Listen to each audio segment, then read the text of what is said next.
Bienvenidos a la Juices Wild Daily Hustle. Soy Enrique Byrnes y presente es el mejor cerveza. No abate por No Filter Network. Miguelito San Dieguito, not with us today.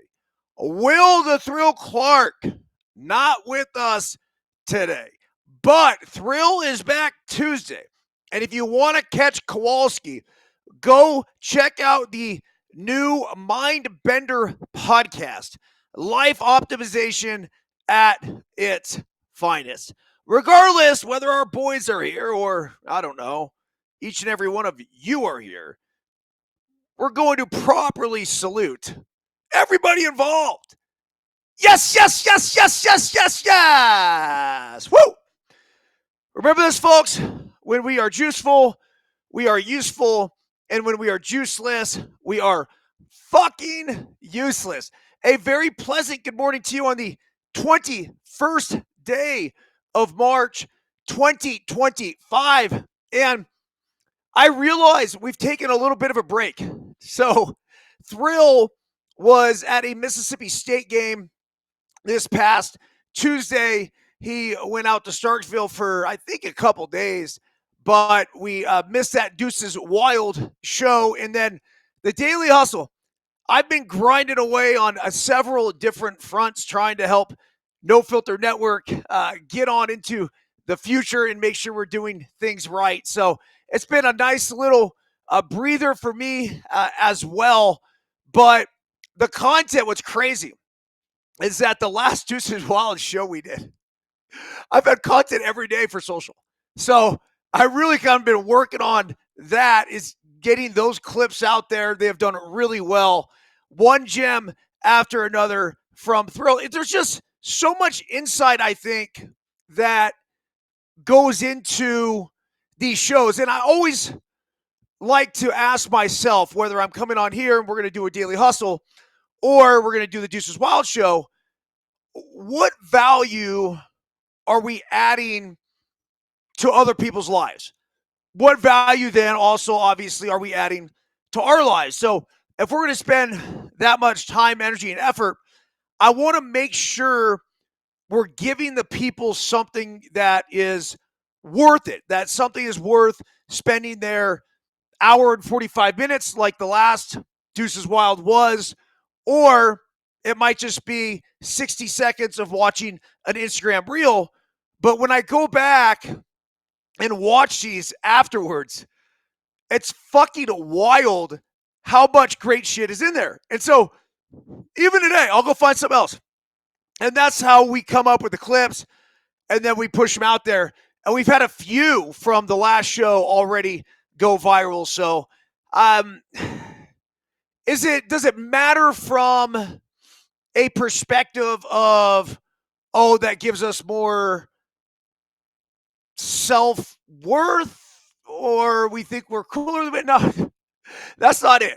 That is not it at all. The cool thing about virality, if you ask me, is that you have a message that is either going to add value to people's lives, going to make them laugh, whatever it is.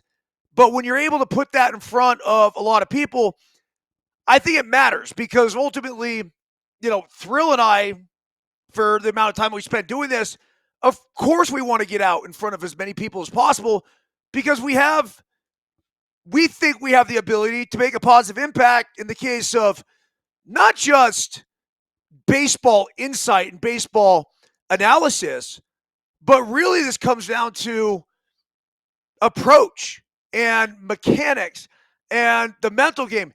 There's not a subject, obviously, that we don't touch. And that's where I think we've seen the evolution of Deuces Wild go, where I think at the beginning it was very like, hey, Giants played last night, Thrill, what'd you see? And we go over it.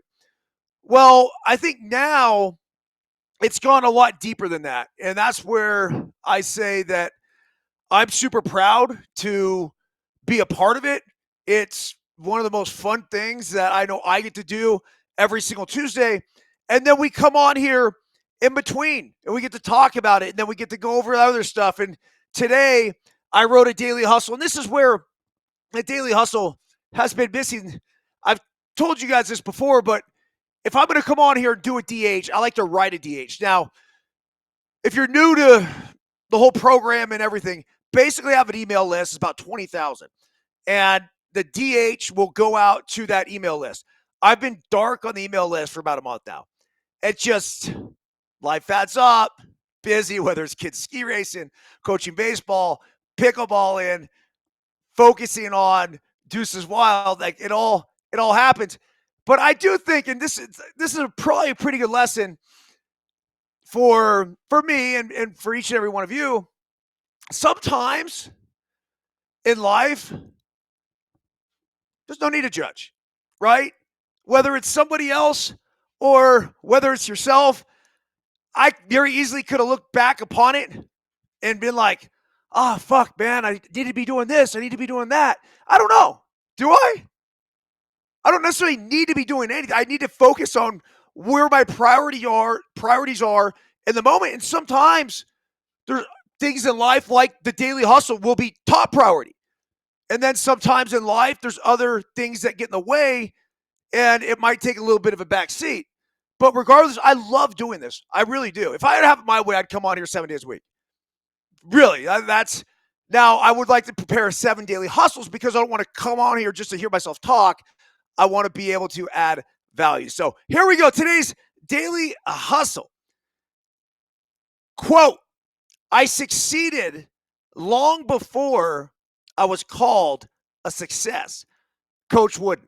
Daily hustle translation. John Wooden coached the UCLA Bruins men's basketball team to an astonishing 10 national championships. But what people don't realize is that he coached at UCLA for 14 years before winning his first.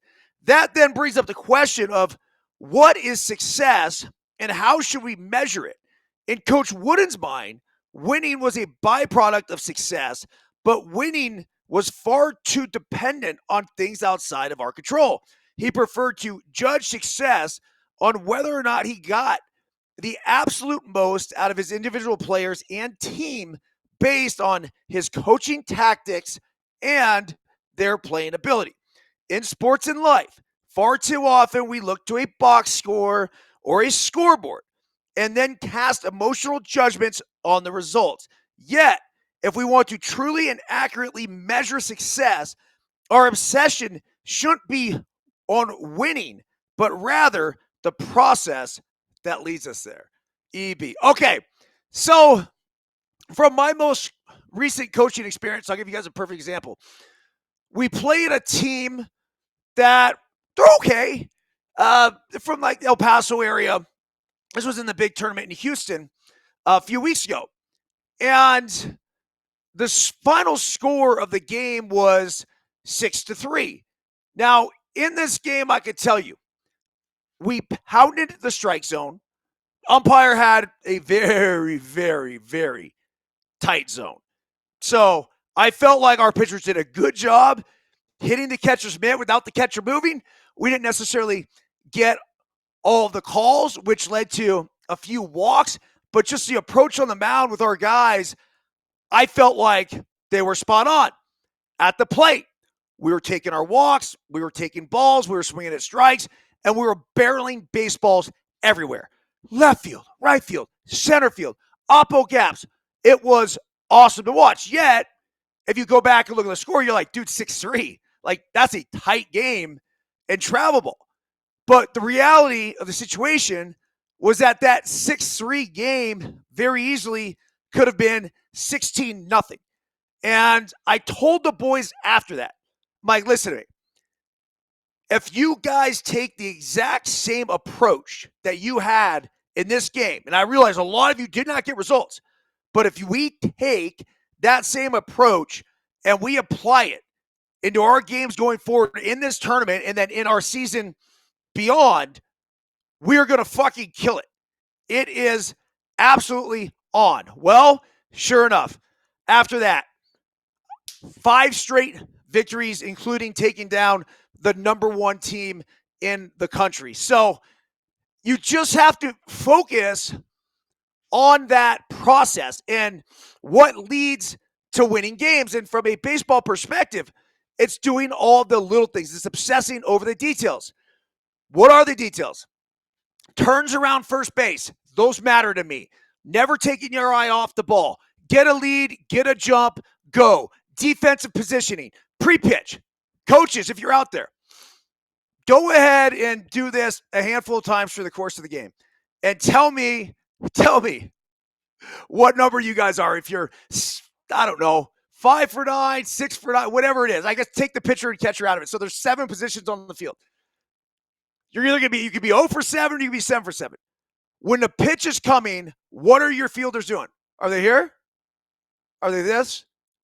Or are they this? Or are they this? Big difference, right? Big fucking difference. If I'm not 7 out of 7 and we're not 7 out of 7 seeing this, I'm on him. Yo, Nate, I'm watching you, dude. Pre-pitch. It's actually during the pitch, but whatever. So when you're able to obsess over that stuff, that matters. Double cuts, relays, being in the right position, first baseman trailing. All these things are what leads to winning.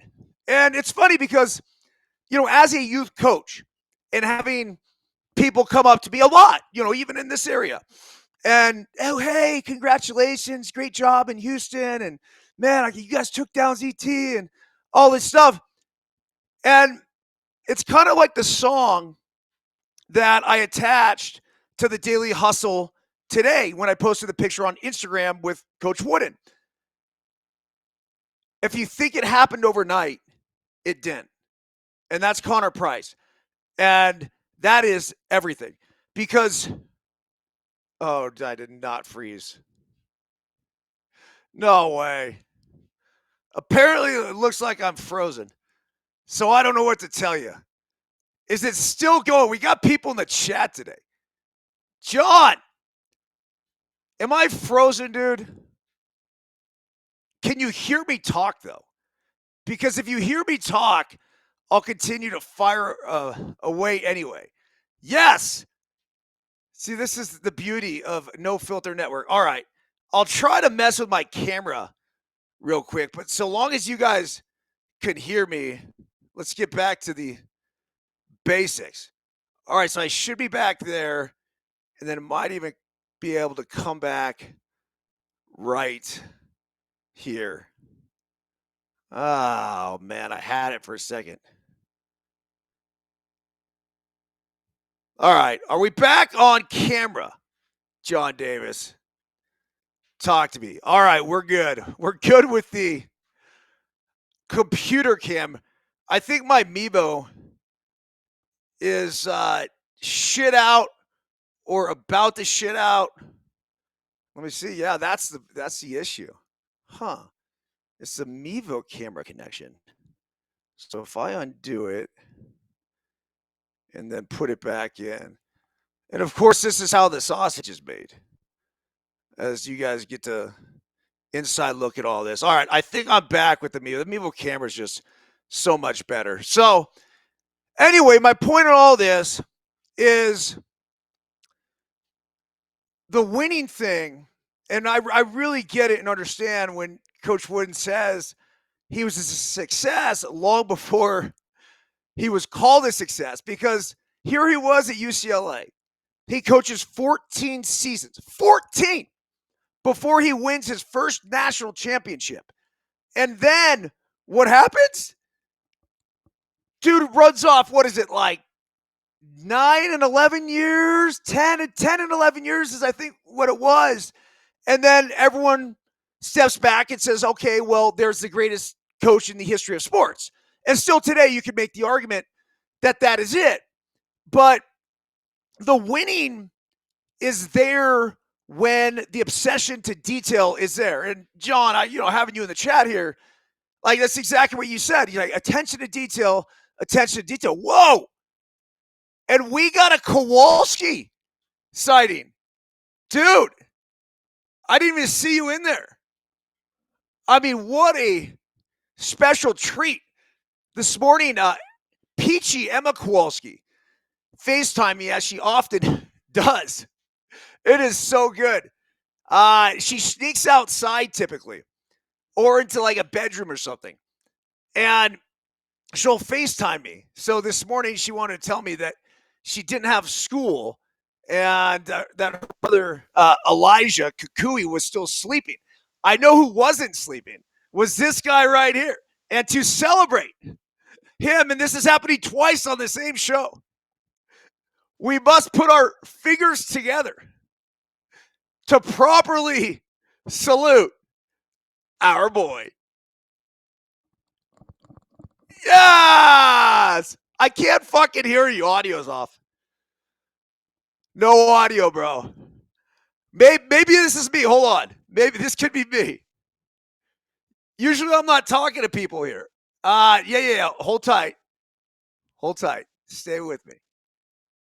Yeah. Audio. Are you there? I got nothing, dude. No way. Check 1 2. Check 1 2. You're back. Check 1 2. What's up, dude? I got you. Guito, good to be with you. You got audio on me? I got you, man. Yes.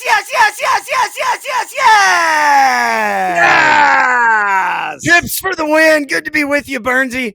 Hey, man, I got 10 minutes, but okay. I just wanted to kind of throw this in before we get rolling. I got to say, the Brociopath himself, most folks miss when they watch you kind of blazing through life, you know, ripping the shirt off, being Ranger Rick, getting live weather reports from Truckee and the Snow Globe, right? Hair blowing in the wind like Marcus Aurelius. They see the energy, they see the chaos, the entertainment, but what they don't always see is the self-discipline behind it, the consistency, the routine, the relentless commitment to the process. A lot of the stuff that you're talking about with the Deuces Wild podcast and how everybody's getting a peek behind the curtain from you and the Thrill. That's the real sauce, man. Like you said, sometimes you got to get yourself elbow deep in the pig guts to see how the sausage is made. Am I right?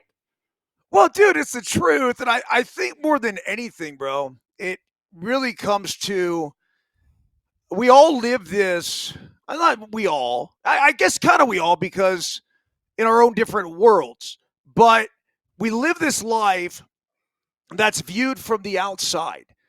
And a lot of people will look at that. You can talk about any influencer on social media or whatever else.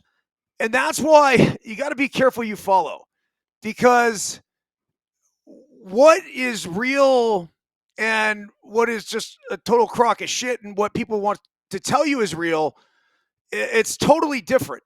And you and I both, Kowalski, we've always lived our lives where we're not just going to tell somebody how to do it. We're going to go out there and we're going to fucking show them. And this has to do with coaching. This has to do with parenting. And it really has to do with every aspect I know of my life and your life as well. And so, you know, it's important to me. And, you know, I was just talking about the coaching thing and the winning and everything else. I like that. It literally, like, it warmed my heart and it hit home, because here I am on a baseball field screaming at the top of my lungs, take a turn, take a turn, take a turn, as the kids are going around first base, because I want to see them pressure the defense.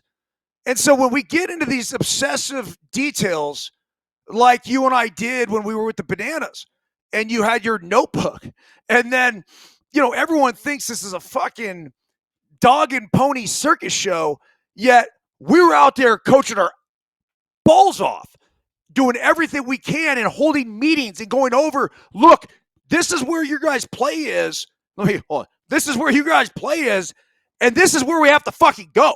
And unless we make a commitment to get better out here on the fucking practice field, let's just start with the walk thing, right? The throw around. That was, you know, for us. How did that become great? How did that become stop, Kowalski? You tell the people. Reps. How do you get good at writing? Write. How do you get good at hitting? You hit. How do you get good at, you know, listening? You fucking listen. Yeah, we repped it. We repped it. We did it and continue to do it over and over and over again. Because what was happening, those at home listening to this and on No Filter Network live with us right now, or those who are listening on Apple, Spotify, or any other major podcast platform, a player would walk, right? And first of all, there are a lot of people new to the program, Kowalski. Our reaches fucking get great. But I was the head coach of the Bananas. I don't even know what you want to call it. Right? You were my bench coach. Like, well, let's just start there. We were so much fucking more than both of those things. But we're out there trying to make this product look respectable. And there were days, I mean, especially in the beginning, where it wasn't respectable. As a matter of fact, it was a fucking joke and it was an embarrassment. And one of the reasons why it was an embarrassment are the guys had trouble playing catch. The guys didn't have a plan. And so what would happen is if a player walked, you had to throw the ball around the infield. And so every player had to touch the ball before they could actually get the runner out. So instead of a walk, they called it a sprint. Slam dunk, the guy was getting a second every single time. And I said, this is going to fucking stop. And so we came up with a system that basically was home to first. I'm trying to remember. It was home to first to third. Where do we go? First to short. It was it was home to short. Home to short. You're right. Yeah. And then short to second, second to third, third to first, first to left, left to right, flip to center. As right, flip to center, coming back at second base. Yep. That was it. Yep. And It was relentless, man. That was playing to a standard. You know, when you talk about the LTP team being up big and being down big, and you're down big and you're going, take the corner, because you know more than anybody that how we do anything is how we do everything. And we're not going to play to a scoreboard. We're going to play to a standard. We're not playing for stats. We're playing to a standard. You remember Nick Saban? They were up like 40 points in a national championship game, and some dude missed a block, and he takes the headset off. He smashes it on the ground. They're like, what's up with Saban? They're up 40. What's up with Saban? Saban was playing to a standard, not the scoreboard, and then became one of the greatest programs in the history of sport. So, I mean, when you talk about Wooden in the success, everybody's an overnight success once they're a success, right? But they don't get to see the toil in the trenches. You know, it's like 14 years before his first title. 14? That's not failure. That's fucking faith.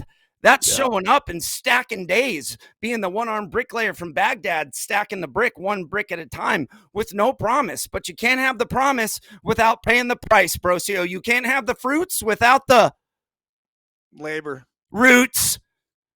And to tend the soil takes labor, man. So let's call it like it is, right? How you do anything is how you do everything. You skip your pregame startup routine. You rush through your performance journaling or your quab or your pitch execution. You half-ass your breath and don't finish your breath before you start your swing or your pitch. Guess what? That shows up when the game's tight and your heart's pounding. And now you're not riding the wave of pressure. You're getting buried by the barrel. You know, a lot of it, I've been dealing with this in pickleball recently. Like big moments, scores tied, 10-10, third game, right? We know like this match is it. Like this is the gold medal match. And it's interesting because I've found myself with the game speeding up a little bit. And I've found those moments. And just recently, Kowalski, it's like I feel the air now pass through my nostrils. Yeah. And all of a sudden, everything slows down. In order to slow the game down, we first must slow ourselves down. And slowing ourselves down starts with exactly what you just said. The deep breath and finishing it. Most guys go, there's two parts of the breath, the inhale, the exhale. I say, no. There's four. It's one inhale. Step two is that little bit of a pause. Boom. Step three is the exhale. Finish it. Little bit of a pause. That's four. We got to be in the box. 4 parts to the breath, and you got to finish it all the way through. But, right? I mean. Did you see the thing, and this was on Deuces Wild, Will was talking about the big hit that he had against Mitch Williams, and he was describing it. And there was a point in there where Vince Scully said, every now and then you'll get to a big moment of the game where it becomes hard to breathe. And you see Will step out of the box and he goes, and then gets back in there, gets a high fastball, 99 miles per hour from Mitch Williams. Base hit up the middle. And we all know the hardest hit balls from an exit velo standpoint are either ground balls or little piss missiles right off the top of the dirt. Like, because sometimes we forget that, they're not the big giant bomb. They're the ones that are missiles that are one hopping, putting a hole through the outfield wall. But yeah, like Ravizza always used to walk around the clubhouse, and you probably know this better than anybody, going, "Are you breathing, man? Are you breathing, man?" That's all he used to go around saying. That's how important the breath is. It's our anchor, right? When the storm hits. Oh, the storm, the wind. Don't wish for better wind. We all got the same wind. Wish to become a better sailor. And that means putting the sails up and swinging the Jim starboard and heading through it like Lieutenant Dan, or dropping the anchor and taking a breath. Rocio, it's been an honor and a privilege. I've got a call coming up here. What time's the call? 11:15. Oh, you were already a minute past the call. Yeah. Dude, I've missed you on here. I mean, I was about to get into a lot more things. It just reminded me the amazing commemorative sweatshirt that you have from that 1989 series. Yep. How did one acquire such a awesome? Yeah. I actually found that in a Goodwill, if you could believe it or not. One man's trash is another man's treasure. That was found in the Goodwill. You had to do, you really got to hunt through there. I went to Starbucks. I started rummaging through the aisles, and lo and behold, I not only found that, I actually found a Charlotte Hornets starter jacket in the same day, man. Wrap your mind around that. Oh, it's so good, dude. Yeah.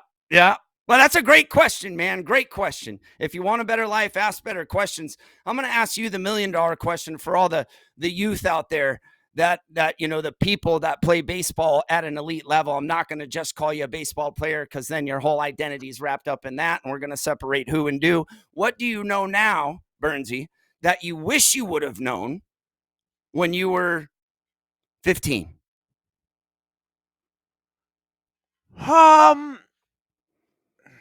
And let's bring it back to some of the stuff that we talked about.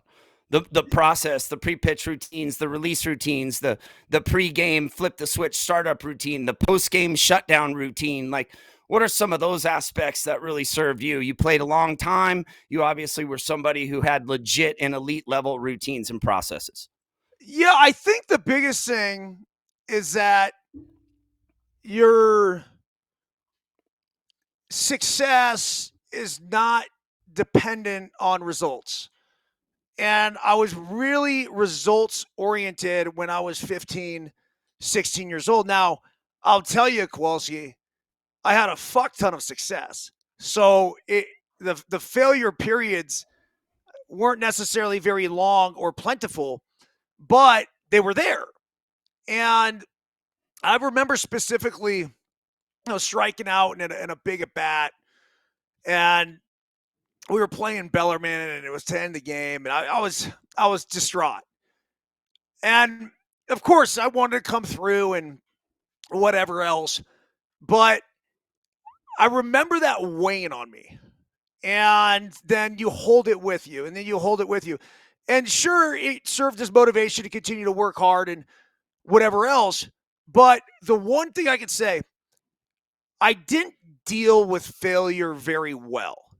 I was really hard on myself. And when we go into things now, and I go into things now, and again, this is really easy for me to relate to, because playing a sport like pickleball, look, you're going to have success if you're going to have failure. But even now, when I find myself very judgmental when something doesn't go right, and you have that self-talk, is like, oh, dude, what the fuck, man? What are you doing this? What are you doing that? And this is one of the greatest books of all time. This is The Inner Game of Tennis.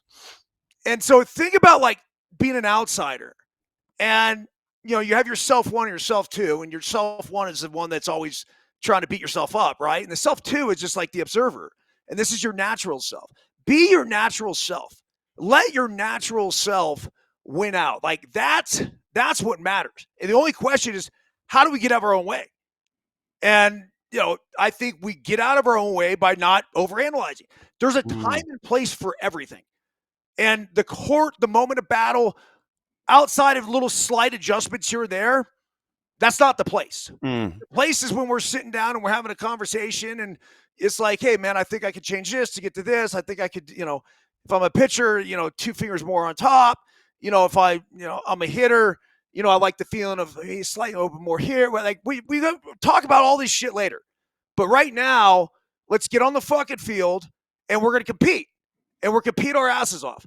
I will say this, and I'll leave you because I know you got this call, but I'm going to reverse this question because people always say, what's the one thing that you know now that you didn't know then that you wish you knew? And like I said, I wish I knew how to deal with failure better, and I wasn't as emotional as I was. So that is the answer to that.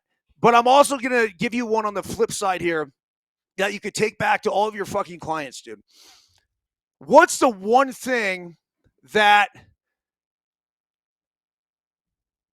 I didn't know back then that I wish I didn't know now? Are you following me? Mm-hmm. Don't ever fucking let anybody tell you can't do it. Ever. Don't ever let the outside world influence you. Back then, I didn't listen to anybody. I didn't give a fuck what anybody had to say. I was so gosh damn singular focused, Kowalski, that it was like, you'll never play varsity at St. Francis as a freshman or sophomore. You can't do this. You can't do that. I'm like, I don't give a fuck. Get the fuck out of my way. I was so laser focused. D1? Yeah, but you're not going D1. They drafted. Like, come on, man. What are the odds? It's that. All of it. Dude, you're not talking to me. This isn't who you're talking to. This is bullshit. Like, none of this matters. I'm here. I'm on a mission. And then when I got on the field and I got in the fucking box, no matter who I was facing on the other side, no matter who it was, it did not fucking matter. Greg Maddux, Randy Johnson, Pedro Martinez. I didn't give a fuck. I was going to get in there. I was going to compete. And nobody was going to tell me that they're supposed to get me out. Fuck no. I was going to do everything in my power to battle my ass off, and I was not going to let anybody tell me I wasn't going to be anything but the best player in Major League Baseball. Hey, then you get a little older, you're like, well, I mean, there's a lot of guys better, but not just Barry Bonds, but he's, even a lot more. So, on that note, I got Peanut calling me. That's fucking fantastic, man. Thank you for that insight. Yeah. And the mental game, like, again, what you're talking about is making sure that you go out and be the lion when you got the uniform on, right? So it's like, don't lose sight of the fact the mental game is here to help you focus your intensity and emotions, not take them away from the game by any means. We got a live call coming in. It's Peanut. Peanut, I'm on the daily hustle. That is what prevented me from getting to pickleball courts. Hello. Where are you now, honey? Oh, you're the best. Yeah, I'll see you at home because I'll be getting in the van. For everybody in the DH. Passing in the night. And keep breathing. The breath is the anchor. When the game speeds up on you, slow it down with the deep breath. Take responsibility for your thoughts and actions. Don't blame anybody else. Own your shit. And like Byrnesy said, I was on a fucking mission. There's success leaves clues, guys. You want to go to the Grande League Ace? You too want to be the MVP of the Dominican Winter League? Go on a mission. Why do you play? What kind of player do you want to be? And define it. And make sure that your daily actions match your mission. Don't say you want to be great if your habits are screaming at your average. Play the game one pitch at a time. Like you said, be in that moment. Don't think about the previous pitch or the next pitch or go up to bat carrying the other at bat with you where you didn't execute because now you're hitting 2 pitches at once. Be process over outcome. I got another one for you. You'll like this. So I was trying to figure out, how do we get there? Right? How do we get in the moment? Like you just net 3-4 balls in a row. You're like, dude, what the fuck? And it could be a pitcher just threw 4 balls in a row, a hitter that just punched out a couple times in a row. How do we leave that and get back into it? On the same token, how do you, when you're on fire, right? You just barreled the past 4 balls. You pounded 9 straight strikes. No one can touch you. Everything's working. This and that. So I started doing this thing to come into the moment because I've noticed, like, up 9-2 or down 9-2, there's sort of a different mentality that happens in a pickleball game. And so I started doing this. 9-2, 0-0. Whack. Yes. 2-9, 0-0. Whack. And saying 0-0 in my mind that it's 0-0. And every time you go to the dish, you're 0 for 0. Every time that you're on the mound, that's your first batter. That's your only batter. That's the only one that matters. That one right there. Little subtle reminder that really helped me out in my last pickleball game. That's fantastic. Going to that verbal trigger to help you lock in, because the mental game, right, in sport in general is not about getting ready for the big one. It's about getting ready for each one. Every single time. Man, what a rich conversation, dude. We could really keep this rolling. We should do it more often, huh? Yeah, you come on every day, whenever you want. Fuck yeah. All right, everybody. This is what we used to do, man. Hey, have a fantastic weekend, Kowalski. Everybody else, we are back at you next week. Full slate of daily hustles. We have Will back for a full Deuces Wild episode on Tuesday.